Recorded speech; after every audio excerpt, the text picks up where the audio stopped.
What is going on, guys? Welcome back to the channel. Hope everyone's having a great afternoon, night, morning, whatever it may be, wherever you may be. So we got a little bit to catch up on here. Yesterday took the day off. Got some stuff accomplished, not a whole lot. Did a lot of running around. So let's go over that quick and then we'll get to kind of where we're at today. As you can see, it is already like 9 o'clock.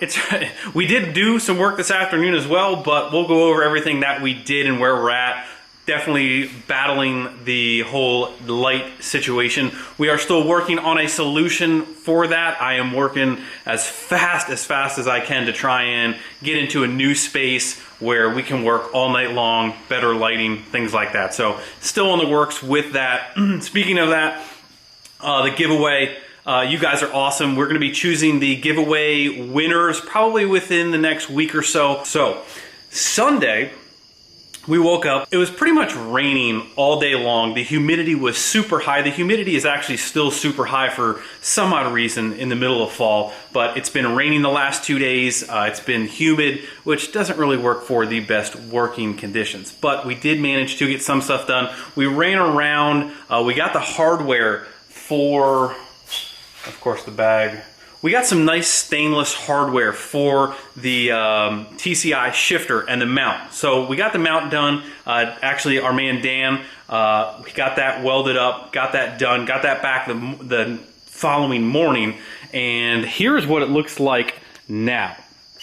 Our man Mark got it all painted up. Really nice, smoothed it all out for us. Dan did an amazing job welding this up for us. Mark did an amazing job painting this for us. As you can see, we got the holes drilled for the top of the mount and the hole drilled for the wiring that we're going to be hiding through the bottom of that. So that is what we did also on Sunday. Got these drilled, got that mounted. Also, like I said, I drilled an additional hole in the bottom of the TCI shifter mount so the wires can come straight down through there, through our mount, through the floor. We did not get a chance to drill the holes in the cab yet because Mark literally just dropped these off. He also, while he was here, look at these lines. Look at the P-pump lines. He blasted these for us. He got these painted up. These look better than new. So Mark is just killing it, helping us out, getting everything looking perfect for pretty much everything. But the shifter is pretty much ready to go in the truck now. We got all the hardware, we got everything kind of prefabbed, painted, got it all nice. We really just wanted to spend the extra time to get that looking good. So we also, not today, yesterday, went and got some really heavy duty C-channel for the cross member, which we still have to figure out, which we still need to get the rear in. Cowl tracks we are still waiting on. So for the next part, we need to grab our handy dandy flashlight here. I was working pretty much all day, all afternoon, but it got dark so fast and we were grinding. We're pretty much trying to get this rear axle. And there I go tripping over the C-channel. Basically, what we were doing all day today is grinding on this axle. But I have good news for you. The grinding is completely done on both sides. And what we ended up doing was, I was going to try and dissect the shock mount, flip that around towards the back on this side, because this side automatically comes towards the back. But dissecting it did not go so well. We ended up just taking it off, grinding that smooth. I didn't want to mismatch, so I grinded that one off, ground that one off completely smooth. So we're just going to buy aftermarket shock tabs for this axle, get them welded on once the rear is in, and do it that way. So the only thing we really left was the perches for the leaf springs. At this point, guys, we're pretty much, I'm going to put new brake lines on it. I'm going to put new hoses on it. I'm just going to redo almost everything on this axle, seeing that we are this far invested into this axle.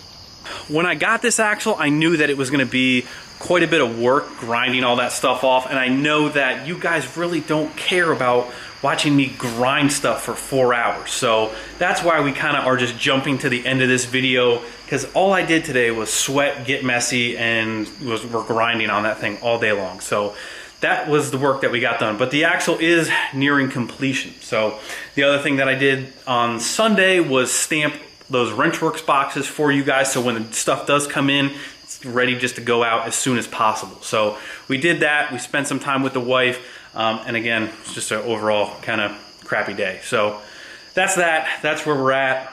So I thought it would be an awesome idea. I'm like, oh, for the Q&A, we'll just sit in the 05, we'll get the windows down, get some more light in there. Well, what happens when you turn the key on, when you don't have your fuel lines plugged off or the fuel pumps turned off, they cover your entire floor. So we just got done cleaning that up because that made a huge lake of fuel. But that's how I feel like the last couple days have been going, so par for the course. Let's get on to the Q&A. Alrighty, so I know this was definitely a short just update video, but I figured it'd be better than nothing because you guys probably think I'd be dead in a ditch somewhere not making a video for 2 days straight. So we're gonna end this with a Q&A. Tomorrow we'll be back to normal scheduling, getting more stuff done on the first gen, stuff like that. So hopefully the Caltracs come in, we'll have a little bit more action. So again, I know it was just an update video, calm down. So let's get to the Q&A. Let's see here what we got. Everybody wants to know the triple turbo setup, the sizes. So it was a 488 on the manifold and two 476s on top of that. So definitely not your most street friendly sizes, that's for sure. So let's see what else. XJ Nick wants to know, will we ever set up would you ever set up your own meet and greet? Yes, I do want to do that. We should do that very soon. So before winter time, we are going to try and do that. Let's see here. What do you think is the best tuning for early third gens now that H&S is out of business? HP tuners. HP tuners is your best custom tuning option, in my opinion. If you're just looking for more of a box tuner that doesn't really have to do with a tuner, emailing files, anything like that. You know, Smarty, and there's other box tuner options that are just as well. But if you want like custom tuning options, probably HP tuners is your best bet. What made you get out of pulling cell redemption? Are you going to enter the diesel power challenge? I got out of pulling just because a lot of friends that I was doing it with kind of sort of maybe were getting out of it. My brother was doing it with me at the same time. He was kind of getting out of it. It started to become kind of more of like a job, traveling to and from events. And it just kind of lost its, I guess, fun factor. And I wanted to gear to something more towards that I could drive on the street. You know, a pull truck, you don't really drive on the street when it's full competition. It was solid rear suspension, and I couldn't really do much else with load it on the trailer, go down the track for 300 feet and load it back up. And it was a lot of traveling from where we are at and currently in New Jersey to a lot of events. So in a nutshell, diesel power challenge, I don't see happening anytime real soon. Maybe, possibly, you never know. I won't rule it out. Replacement engine for the 05. Again, do not know quite yet where we are going with that. Will I ever build another pull truck? I don't see that happening anytime in the future, for sure right now. Where am I originally from? I was actually born in Red Bank, New Jersey. Lived in Lancaster, Pennsylvania for quite a while when I was younger. Fiberglass hood. The cowl hoods are not fiberglass. These are actually steel. Where did I get my transfer case built at? The only thing that's really done to my transfer case in my 05 is the input that splines with the fat output. Muldoon's Diesel took care of that for me as well. He gets all that stuff done. Some of these questions I am going to like save for probably like topic discussions because they would take up the whole entire thing. Would you ever buy a Toyota for your daily instead of the Ranger?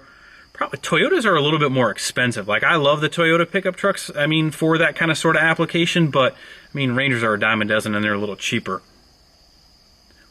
Second question, will we see the trailer? Oh, this is, I'm not even saying people's names. Manny, will we see the trailer lit up again? Probably for Christmas, I'm thinking, he's assuming.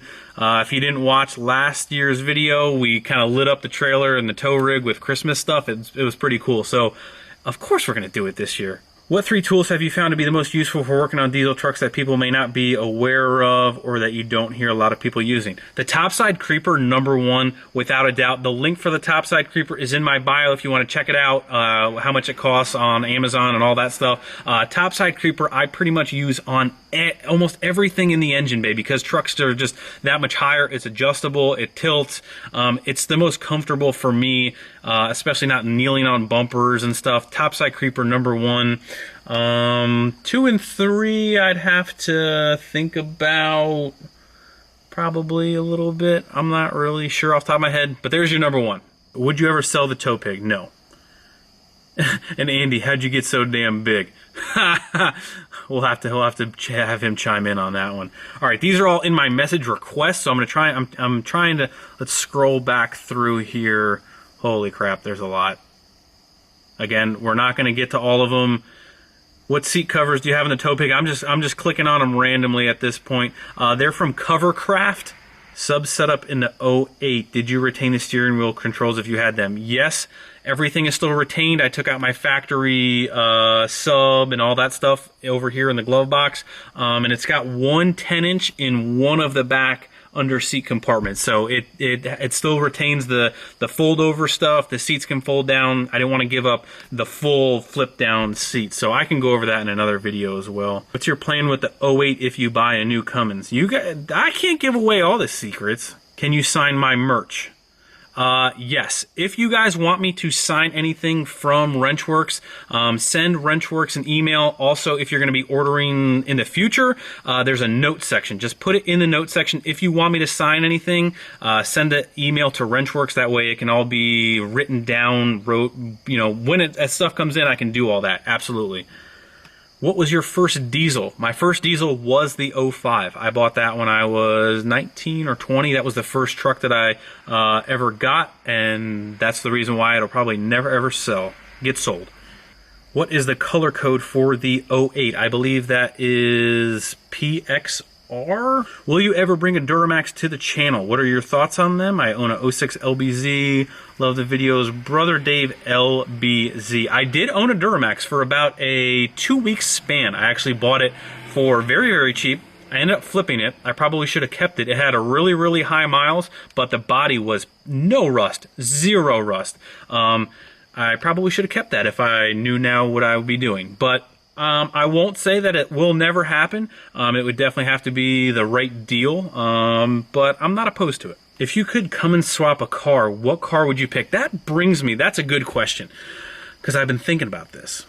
So in the comments down below, if you were going to come and swap a car that might be able to handle the load, and maybe be kind of fast, maybe be like a Cummins version of Leroy the Savage, if you will, that kind of sort of car, like what car would you stick it in? Because I've been thinking about it, and I'm not really sure. So leave a comment down below on what you think might be a cool... Like I said, I want to get into some stuff like that, but we need the space. We need the space to do it. If you had to get a Power Stroke truck, which one would you get? I would get one of the newer 6.7 Power Strokes. My middle brother has one, and I think they're a pretty nice truck. Out of all, I mean, I know the 7.3s are bulletproof and all that. I do like the older 7.3s that people swap like new front clips and new beds on, kind of give them that modern look, but still the old school 7.3 engine. I do like those, and I just like the look and the feel of the 6.7 kind of Power Stroke if I had to get one. Would I ever get one? Probably not. What are the horsepower goals for Pap Scrap? We really don't have any at this point. I mean, eventually a lot. I just, we're going to try and progressively do it. We're going to try and finish each stage and kind of go from there. But eventually I'd like it to have quite a bit and be very fast. What do you need to P-pump a first-gen 12-valve? We've been over that kind of, sort of. You need a case, you need a pump. I'll go over, once we do actually end up P-pumping, the episode where we start P-pumping, I'll go over all of the parts that I have gathered for the swap, and obviously not some of the aftermarket ones, but I'll try and compile a list in that video. Zach, how much have you spent on all of the trucks? Too much. Way too much. I couldn't even tell you. If I had to add up every modification from start to finish on every truck over the entire year's setups that have changed, probably too much. Alrighty guys, that's pretty much going to wrap up the Q&A. I know I didn't get to everybody's questions. Some questions, you know, just deserve a little bit more than a 2-sentence answer, so we will get to those eventually, I promise. But give this video a big thumbs up if you enjoyed the Q&A, if you want me to keep doing them. And that's pretty much it. Tomorrow we'll be back to regular schedule, I hope. And that's it. Thank you guys for watching. Hit that like button before you leave. Subscribe if you have not already. I'll see you guys tomorrow.